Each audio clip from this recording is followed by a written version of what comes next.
जय श्री कृष्णा। आदरणीय गुरुदेव को वंदन करते हुए आज हम चौथे एपिसोड में बात करेंगे।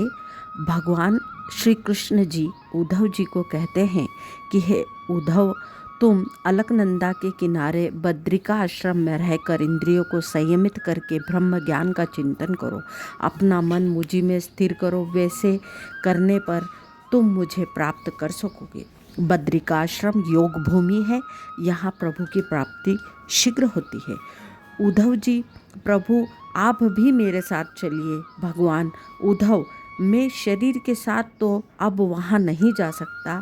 मैं चैतन्य स्वरूप से तुम्हारे हृदय में ही हूँ, तुम्हारा साक्षी हूँ। सो चिंता ना करना। तुम अब आतुरता और एकाग्रता से मेरा स्मरण करोगे तो मैं उपस्थित हो जाऊंगा, अन्यथा वैसे तो मैं अकेला ही जाना चाहता हूँ। जगत में सभी जानते हैं कि अकेले ही जाना है, फिर भी स्त्री पुरुष एक दूसरे में आसक्ति क्यों रखते हैं? इस संसार के सभी संबंध मिथ्या और असत्य हैं। एक कहानी गुरुदेव जी ने बताई है कि एक श्रीमत नगर सेठ का एक पुत्र रोज महात्मा की कथा सुनने को जाता था। कुछ समय से पहले उठकर चला जाता। महात्मा ने एक दिन उनसे पूछा, ऐसा करने का क्या कारण है? युवक, महाराज, मैं अपने माता पिता का एकमात्र पुत्र हूँ। यदि घर लौटने में कुछ देरी हो जाए तो वे मुझे ढूंढने निकलते हैं और मेरी पत्नी भी मेरे लिए अपने प्राण बिछाती है। जब सांसारिक संबंध को मिथ्या बताते हैं, परंतु उनको कोई अनुभव तो नहीं था।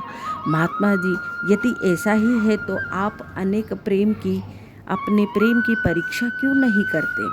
देखें, एक जड़ी बूटी खाकर सो लेना, शरीर गर्म हो जाएगा, मैं उपचार करने आऊँगा, फिर वहीं जो होता है सो देखना। उस युवक ने महात्मा जी के उपदेश का पालन करते हुए शरीर एकदम गर्म हो गया और जड़ी बूटी खाकर सो गया। माता पिता घबरा गए, डॉक्टर और वैद्यों को बुलाया, उसके बाद कारगर ना रहे। युवक की पत्नी भी कलप रही थी। इतने में महात्मा आ गए।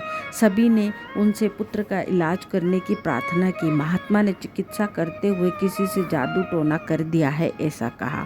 मैं उपाय कर सकता हूँ, परंतु एक बर्तन में पानी मंगवा और उस पुत्र के मस्तक से उतार कर अपने मंत्र शक्ति से जादू टोने के इस पानी को उतार लिया।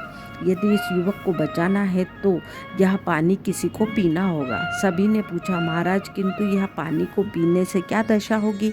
महात्मा, शायद मर जाए, किंतु यह युवक बच जाएगा, सो तुम कोई पानी पी जाओ। युवक की माता ने कहा कि मैं अपने लाडले से प्राण बचाने के लिए पानी पीने को तैयार हूँ, किंतु मैं पतिव्रता स्त्री हूँ। मेरी मृत्यु के बाद मेरे पति की सेवा कौन करेगा?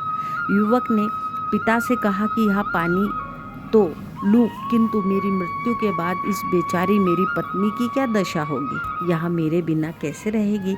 महात्मा ने विनोद करते हुए दोनों को आधा आधा पानी पीने के लिए कहा, पर सभी क्रियाकर्म एक साथ हो जाएंगे। पर युवक की पत्नी ने अनुरोध किया और कहा कि मेरी वृद्ध सास ससुर की सभी सुख भोग हैं, मैं उन्हें अभी जवान हूँ, मैंने अभी तक संसार के सुख नहीं देखे हैं और मैं क्यों मरूँ? इस प्रकार युवक के सभी रिश्तेदारों ने पानी पीने से इनकार कर दिया। उल्टे वे महात्मा से कहने लगे कि महात्मा जी, आप ही पी जाइए, इसके पीछे रोने वाला तो कोई नहीं होगा।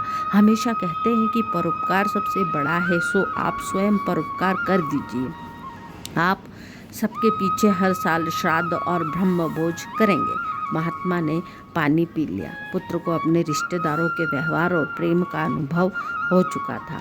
उसने उठकर महात्मा के साथ ही घर छोड़ दिया और महात्मा ने अपने संसार की आसक्ता देख ली, किंतु किसी को भी कोई संबंध, सारे संबंध स्वार्थ परख ही है।